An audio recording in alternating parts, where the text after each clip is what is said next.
In my previous video, I had taught you till Arthropoda. Now we'll start with mollusks or mollusca. These group of animals show bilateral symmetry. Bilateral symmetry मतलब left और right side equal है. Coelomic cavity is reduced. Coelomic cavity क्या था? Body के अंदर का जो space होता है जहाँ ऑर्गन्स फिट होगा तो वो थोड़ा कम है. There is little segmentation. They have an open circulatory system मतलब ब्लड पंप करने के लिए कोई हार्ट टाइप का ऑर्गन नहीं है, लेकिन एक्सक्रीशन के लिए किडनी के जैसा एक स्ट्रक्चर होता है. There is a foot that is used for moving around, जैसे कि ऑक्टोपस में दिख रहा है. इसका एग्जाम्पल्स है स्नेल्स, म्यूसल्स एंड सो ऑन. तो इसका भी 2 to 3 फीचर्स लर्न करना होगा with examples. Next is Echinodermata. In Greek echinos means hedge. इस तरह से स्पाइनी स्ट्रक्चर होता है, हेयर जैसा निकला हुआ है, और डर्मा मीन्स स्किन. तो एकाइनोडर्माटा उस तरह के ऑर्गेनिजम्स को बोलते हैं जिनके स्किन में इस तरह से पूरा हेयर निकला हुआ रहता है, स्पाइनी स्ट्रक्चर है. These are exclusively free living marine animals, मतलब ये पानी में रहते हैं. They are triploblastic, 3 layers है, and have a coelomic cavity. They have a peculiar water driven tube system that is used for moving forward. आगे बढ़ने के लिए ये लोग पानी के हेल्प से आगे बढ़ते हैं. बॉडी के अंदर एक ट्यूब के जैसा स्ट्रक्चर होता है जिसके अंदर पानी भरता है और फिर उससे मूवमेंट होता है. स्केलेटन कैल्शियम कार्बोनेट का बना हुआ है तो हार्ड है. फ्री लिविंग मतलब ये लोग अकेले रहते हैं, ग्रुप में नहीं मिलते हैं. Example sea star, sea urchins and so on. Next is Protochordata. These animals are generally bilateral. They show bilateral symmetry, triploblastic हैं और सीलोम है. एडिशनली इनका एक और नया फीचर है जिसको बोलते हैं नोटोकॉर्ड. तो व्हाट इज नोटोकॉर्ड? देखो यहाँ डेफिनेशन लिखा है. Notochord is a long rod like structure that runs along the back of the mammal separating the nervous tissue from the gut.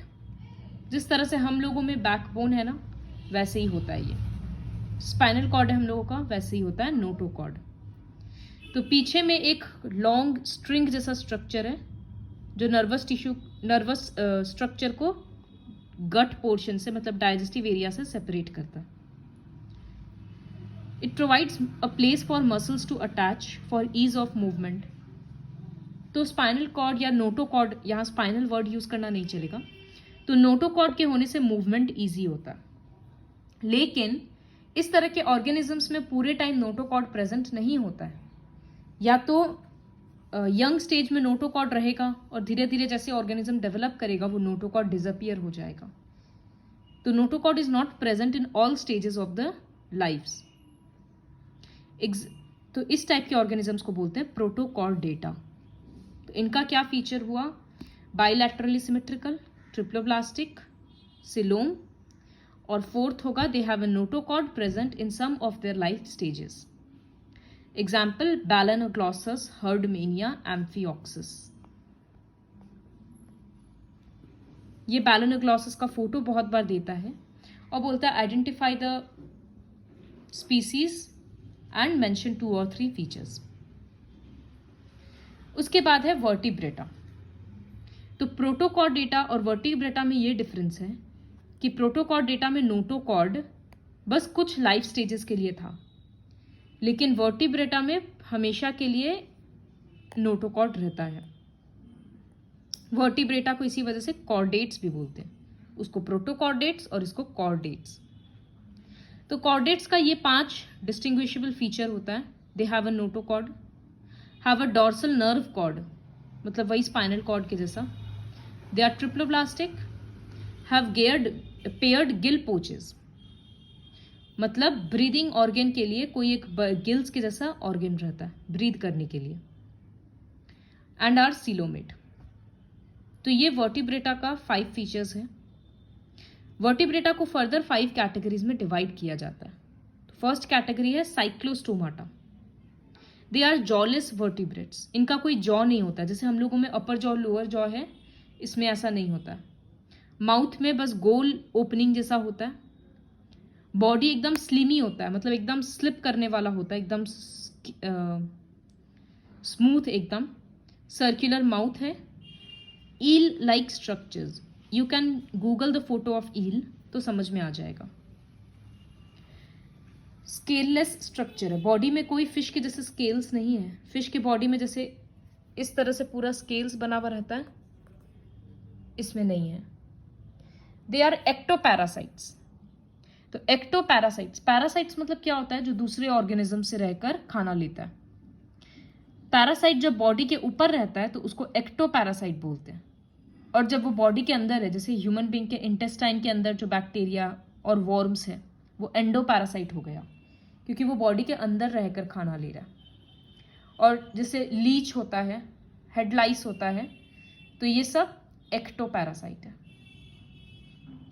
So Cyclostomata are ectoparasites, वो दूसरे organism से खाना derive कर रहा है। एग्जाम्पल दिया हुआ है, हैगफिश, लांत्री। फिर पाइसेस, पाइसेस मतलब फिश को बोलते हैं। So they are aquatic animals.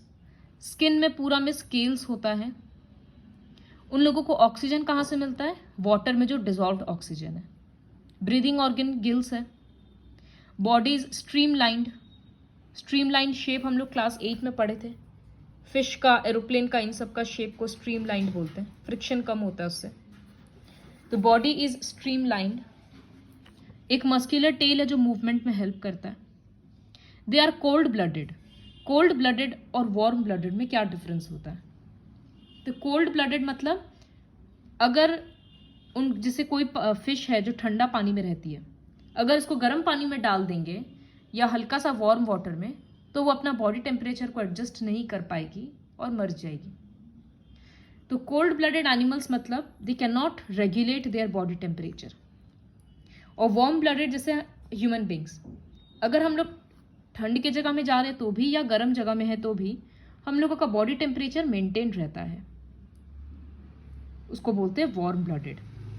कैसे मेंटेन रहता है? अगर बहुत ज़्यादा गर्मी है तो बॉडी कूल हो जाता है स्वेटिंग के थ्रू, और अगर बहुत ज़्यादा ठंड है तो हम लोग कपकपाने लगते हैं, शिवर करते हैं, जिसकी वजह से बॉडी अपने आप वार्म होने लगता है। So we are warm blooded animals. So anyhow, fishes are cold blooded animals. उनके हार्ट में 2 चेम्बर्स होता है। ह्यूमन बींग्स में 4 है, फिशेज में 2 होता है। They lay eggs, we know this. किसी किसी फिश का स्केलेटन कार्टिलेज से बना हुआ है। कार्टिलेज मतलब टिश्यू चैप्टर में हम लोग पढ़े थे। और किसी किसी का बोन और कार्टिलेज दोनों से बना हुआ रहता है। यहाँ पर अलग अलग फिशेस का साइंटिफिक नेम के साथ एग्जाम्पल्स है, you can read this on your own. उसके बाद है थर्ड कैटेगरी कॉर्डेट्स का, amphibia. These animals differ from fish in the lack of scales. Fish से एम्फीबिया में क्या क्या डिफरेंस आता है? यहाँ स्केल्स था, एम्फीबिया में स्केल्स नहीं होता है। फिश के स्किन में कोई ग्लैंड नहीं था, म्यूकस ग्लैंड। एम्फीबियंस के स्किन में म्यूकस ग्लैंड होता है। फिशेस का 2 चेम्बर्स होता है हार्ट में, एम्फीबियंस का 3 चेम्बर्स होता है। और रेस्पिरेशन के लिए या तो गिल्स होता है या लंग्स होता है। जैसे हम लोग फ्रॉग के केस में पढ़े थे कि टोड जब होता है, जब वो टोड होता है तो टैडपोल में गिल्स होता है, लेकिन जब वो इवॉल्व करता है फ्रॉग बनने के लिए तब उसका गिल्स लंग्स में कन्वर्ट हो जाता है। They are found both in water and और land. Fresh toad salamander, frogs, toad, salamanders, these are some examples. तो एम्फीबियंस और फिशेस का जो डिफरेंस है वो ध्यान में रखना है। उसके बाद reptiles. They are cold blooded, they have scales and breathe through lungs. Maximum का 3 चेम्बर्ड हार्ट है, लेकिन क्रोकोडाइल्स का 4 चेम्बर्ड हार्ट होता है। They lay eggs with tough coverings. बाहर का जो शेल होता है उनका एग का, वो बहुत टफ होता है। एम्फीबियंस क्या करता है? पानी में अपना एग देता है। इनका ऐसा नहीं है, दे पानी में ही देना, ऐसा कुछ जरूरी नहीं है। स्नेक्स, टर्टल्स, लिजर्ड, क्रोकोडाइल, ये सब इस कैटेगरी में है। फिर एविस। एविस मतलब बर्ड्स। दे आर, सॉरी, यहाँ पर हम बोले थे कि कॉर्डेट्स का 5 कैटेगरीज है, एक्चुअली कॉर्डेट्स का 6 कैटेगरीज है। फिफ्थ कैटेगरी है aves. So they are warm blooded, 4 chambered heart है. दे ले एग्स, पता ही है. इनका बॉडी का कवरिंग बाहर फेदर से रहता है. And 2 four limbs are modified for flight. 4 limbs मतलब हाथ, तो इनका जो दोनों फ्रंट लिम्स है वो दोनों विंग्स के फॉर्म में बना हुआ है ताकि उड़ने में हेल्प मिल सके. They breathe through lungs. सारी बर्ड्स इस कैटेगरी में आती है. 2-4 का साइंटिफिक नेम अगर लर्न नहीं भी हो तो एटलीस्ट देख के रखो, ताकि अगर स्कूल में साइंटिफिक नेम दे दे तो कम से कम आइडेंटिफाई कर पाओ. उसके बाद लास्ट कैटेगरी है मैमेलिया या फिर मैमल्स. मैमल्स में हम लोग आते हैं. So who are mammals? Mammals are those organisms which have mammary glands for the production of milk to nourish their young ones. तो जिन ऑर्गेनिजम्स के पास मैमरी ग्लैंड्स होता है जिससे मिल्क प्रोड्यूस होता है ताकि वो अपने यंग वंस को फीड कर सके, उनको मैमल्स बोलते हैं. और क्या फीचर होता है? स्किन में स्वेट ग्लैंड्स होता है, ऑयल ग्लैंड्स होता है, हेयर होता है. Most mammals familiar to us produce live young ones. जैसे अभी तक सब देखे कि सब एग ले कर रहा था, लेकिन मैमल्स डायरेक्टली अपने यंग वंस को बर्थ देते हैं. एक्सेप्शन है इसमें भी, प्लैटिपस और एकाइडना, ये मैमल होने के बावजूद अंडा देते हैं. और एक है kangaroo. Kangaroo under developed young ones को या पुअरली डेवलप्ड यंग वंस को बर्थ देता है. उसके बाद वो अपने पोच में रखता है ताकि वो धीरे धीरे डेवलप हो सके. So these are the various categories. अगर ओवरऑल देखेंगे तो एनिमल्स का 2 कैटेगरी सबसे पहले सेल्यूलर लेवल पे देखा गया था. अगर सेल्यूलर लेवल ऑफ ऑर्गेनाइजेशन है तो पोरीफेरा, और अगर सेल्स एक्यूमुलेट होकर टिश्यू बन रहा है तो फिर फर्दर डिवाइड होगा. टिश्यू में भी अगर वो डिप्लोब्लास्टिक है और सिलोम नहीं है, सिलेंटराटा, प्लैटीहेल्मिन्स. अगर स्यूडोसिलोम है तो नेमाटोडा. और थर्ड कैटेगरी है सिलोमेट, मतलब ऑर्गन्स रखने के लिए बॉडी में स्पेस है. फिर उसमें भी फर्दर डिविजन है.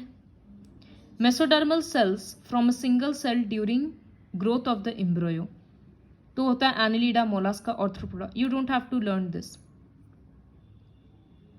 Just go through the flow chart once. Coelom formed from pouches pinched off from the endoderm. ये एंडोडर्म, मेसोडर्म, ये सब लेयर्स है सेल का. अगर नोटोकॉर्ड नहीं प्रेजेंट है तो एकाइनोडर्माटा. और अगर नोटोकॉर्ड प्रेजेंट है तो भी 2 कैटेगरी. नोटोकॉर्ड अगर लार्वल स्टेज में प्रेजेंट होता है तो प्रोटोकॉर्डेटा, और अगर हमेशा के लिए रहता है तो उसको वर्टिब्रेटा. फिर वर्टिब्रेटा का ये 6 कैटेगरीज जो अभी पढ़ा है. This is all about classification of animals. Last topic is nomenclature. तो हर ऑर्गेनिज्म को एक साइंटिफिक नेम देने का जब जरूरत पड़ा तो कैरोलस लीनियस, ये एक साइंटिस्ट हैं, फादर ऑफ साइंटिफिक नोमेनक्लेचर भी बोला जाता है इनको, फादर ऑफ टैक्सोनॉमी. तो इनका डिज़ाइन किया हुआ सिस्टम आज भी यूज़ किया जाता है साइंटिफिक नेम देने का. क्या प्रोसेस है?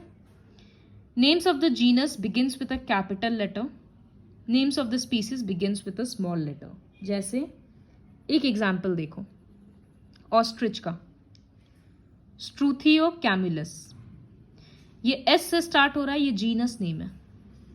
और ये स्मॉल सी से स्टार्ट हो रहा है, ये स्पीसीज नेम है. जब कंप्यूटर में प्रिंट किया जाता है तो इसको इटैलिक्स में प्रिंट करती है, लेकिन लिखते वक्त हम लोग उसको इटैलिक्स में तो नहीं लिख सकते, तो फिर हम लोग उसको सेपरेटली अंडरलाइन करते हैं. जैसे ये ऑस्ट्रिच का नेम हम लिख रहे हैं, इसको सेपरेटली अंडरलाइन करना होता है. तो इससे समझ में आता है कि फर्स्ट में कैपिटल है, अंडरलाइंड है, ये जीनस का नेम है और ये स्पीसीज का नेम है. So you just have to remember the 4 points for nomenclature. ये 4 पॉइंट लर्न करना है. This is all about the chapter diversity in living organisms.